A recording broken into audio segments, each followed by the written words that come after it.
اور پھر ایک اس کا پورا بوٹا لگ جاتا ہے. اسی طریقے سے آپ آم کی گٹھلی کو جب بوتے ہیں، شروع میں 2 پتیاں اس کی بھی باہر آتی ہیں، بہرحال پھر سال ہا سال لگتے ہیں، آلموسٹ 8 سال لگ جاتے ہیں اسے پہلی دفعہ پھل دینے کے لیے. تو اللہ تعالیٰ ہی یہ سارے معاملات لے کر چلنے والا ہے. یخرج الحی من المیت، اللہ تعالیٰ نکالتا ہے زندہ کو مردہ سے. زمین مردہ ہوتی ہے، باقی جگہوں پہ قرآن میں آتا ہے کہ ہم مردہ زمین کی طرف بارش بھیجتے ہیں اور ایک دم ہری بھری ہو جاتی ہے، یعنی پوٹینشلی اس کے اندر زندگی ہوتی ہے، لیکن وہ بارش کی برکت سے اللہ تعالیٰ اسے مردے میں سے زندہ نکال دیتا ہے. وَمُخْرِجُ الْمَيِّتِ مِنَ الْحَيِّ، اور نکالتا ہے اللہ تعالیٰ مردہ کو زندہ سے.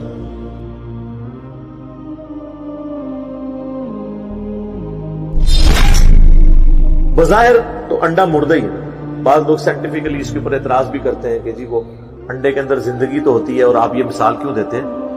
قرآن چونکہ لٹریچر کی زبان میں بات کرتا ہے، اگرچہ قرآن نے یہ مثال نہیں دی ہے، لیکن ہم سمجھانے کے لیے اپنی دنیا کی زندگی سے پریکٹیکل ایگزامپلس دیتے ہیں کہ انڈا بظاہر مردہ ہوتا ہے، اس میں سے چوزا نکل آتا ہے. مرغی زندہ ہے اور وہ بظاہر ایک مردہ چیز دیتی ہے، یعنی انڈا. لٹریچر کی زبان کے اندر، ہماری کامن آبزرویشن کے اندر تو اسی طریقے سے بات ہوگی. تو زندہ میں سے مردہ، مردہ میں سے زندہ. اور اگر آپ اس کو ایتھیکلی دیکھیں تو کافروں کے گھر مؤمنین پیدا ہو جاتے ہیں، مومنین کے گھر کافر پیدا ہو جاتے ہیں، وہ بھی تو زندہ اور مردہ ہے نا. بخاری اور مسلم دونوں میں حدیث ہے کہ اللہ کا ذکر کرنے والا زندہ کی مثل ہے اور اللہ کا ذکر نہ کرنے والا مردہ کی مثل ہے. ذکر تو پھر بعد کی چیز ہے نا، اس سے بڑی چیز ہے ایمان کی دولت.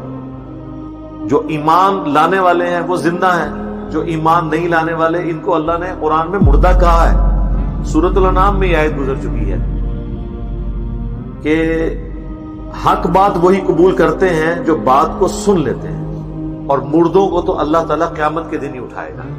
یعنی عقل کے اندھے جو بات کو قبول نہیں کرتے ان کو اللہ تعالیٰ نے مردوں سے تشبیہ دی ہے.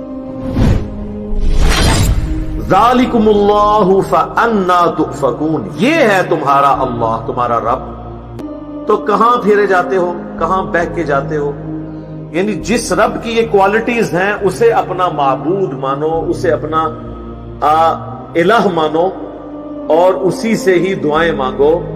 اللہ کو چھوڑ کر اور ہستیوں کی طرف کیوں متوجہ ہوتے ہو، حالانکہ ان کے پاس تو کوئی کوالٹی اس میں سے نہیں ہے کہ وہ گٹھلی میں سے درخت کو نکال لیں، دانے میں سے پودے کو نکال لیں. یہ تو کسی کو پتا بھی نہیں ہے. یعنی اللہ تعالیٰ کا آرڈر ہے مٹی کو دیکھنے میں یہ حقیر چیز ہے لیکن اگاتی ہے. دوسری طرف سونا سب سے قیمتی دھات ہے، اس میں آپ بیج ڈالیں تو کچھ بھی نہیں نکلے گا. یہ اللہ تعالیٰ نے مٹی کے اندر کوالٹی پیدا کر دی ہے. تو اللہ تعالیٰ فرما رہا ہے یہ ہے تمہارا رب اللہ، اسے اپنا معبود مانو جس کی یہ کوالٹیز ہیں. فالق الاصباح، صبح کو نکالتا ہے رات کی تاریکی سے پاڑ کر. کیسے گریجولی روشنی پھیلتی ہے.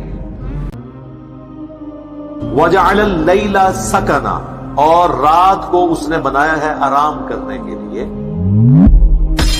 والشمس والقمر حسبانا، اور سورج اور چاند کو حساب کے لیے رکھ دیا ہے.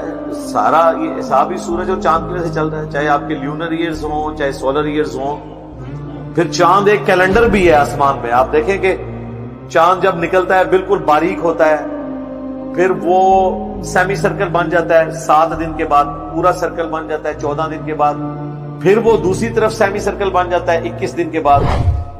تو تھوڑی بہت اگر آپ کو سمجھ ہو تو آپ چاند کے ذریعے تاریخ بتا سکتے ہیں قریب قریب کہ یہ والی تاریخ ہے.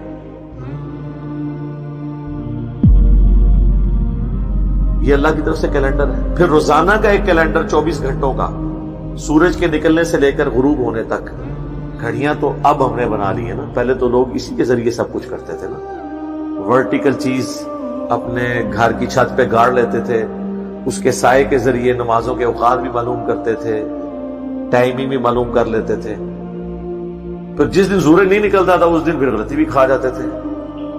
صحیح بخاری میں آتا ہے کہ صحابہ کرام نے ایک دفعہ روزہ افطار کر لیا، بعد میں سورج نکل آیا، کیونکہ اس زمانے میں علم غیب نہیں ہوتا تھا، وہ بابوں کو ہوتا ہے، صحابہ کو تو نہیں ہوتا تھا، ورنہ روزہ افطار کر لیتے. سورج نکل آیا بعد میں. وہ تابعی پوچھتے ہیں کہ پھر کیا کیا تھا؟ انہوں نے کہا پھر اس روزے کی قضا ہی ہم نے دی تھی، کیونکہ ہم تو افطار کر چکے تھے، چاہے غلطی سے کیا، گنتی تو پوری کرنی تھی. آج اگر یہ مسئلہ ہو تو پھر ہم ساتھ یہ بھی سوال پوچھیں گے کہ جی اس زمانے میں علم غیب نہیں تھا ہوتا. یہاں تو ہمارے بزرگ تو کہتے ہیں جناب سورج تو ہم سے پوچھ کے چڑھتا ہے، ہم تو پوری دنیا کو ایسے دیکھ رہے ہیں جیسے تیلی پہ رائی کا دانا. تو آپ لوگ تو صحابہ، آپ لوگوں کے گھوڑوں کے قدموں کی خاک، جو گھوڑے کے نتنے میں بیٹھے اس کو کوئی غوث قطب ابدال نہیں پہنچ سکتا، تو آپ لوگوں کو نہیں پتا چلا. بعد کے بزرگ تو یہ کچھ سب کچھ دیکھتے ہیں. اس زمانے میں کہانیاں ہوتی نہیں تھی. ہم نے یہ ساتھ ساتھ آپ کے دماغ میں ڈرل کرنا ہے تاکہ آپ کو پتا چلے کہ کس بڑے لیول کا دھوکہ اس امت کو دیا گیا ہے قرآن کے ہوتے ہیں.